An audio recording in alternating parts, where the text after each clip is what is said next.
Pitää vaan yrittää tähdätä tohon Navalonin sillä, että jos siellä osuis, niin sitten ei ois mitään.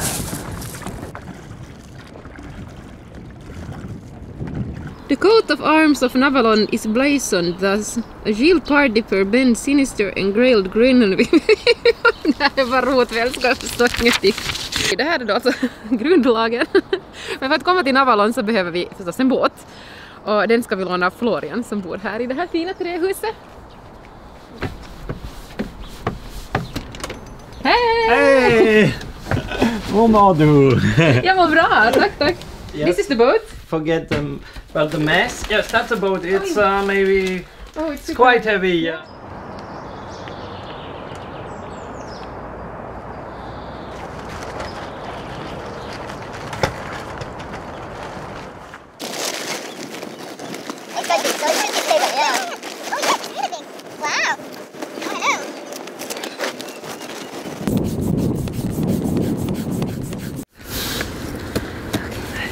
I will have to go and get the Navalon ambassador. Yep. He's standing over there.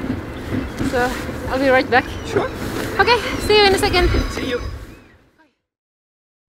En ole Navalonin johtaja. Navalonissa on demokraattinen järjestelmä, joka perustuu konsensukseen, ja Navalonissa ei ole johtaja.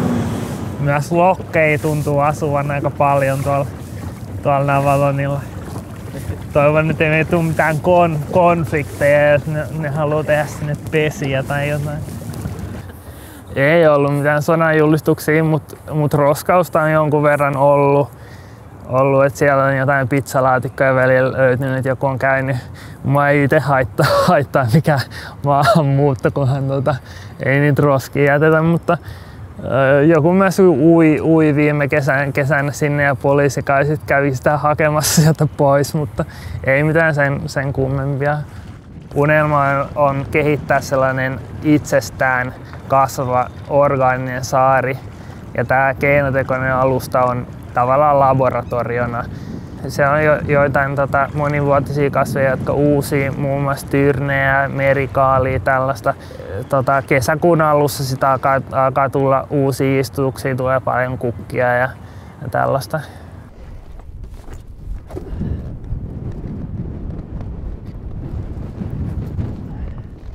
Varmaan sen tulevaisuus on se, että se kasvaa. Mä toivon, että mun suunnitelmat onnistuu ja se ei ikuisesti tule olemaan tässä Lahdessa, että se kyllä haluaa laajemmille vesille vielä.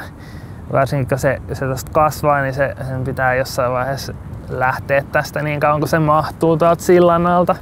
Voisiko Navalonissa tulla tämmöinen kelluva veroparatiisi? Ei. Navalonin perustuslaissakin on estetty kaikenlainen rahakikkailu.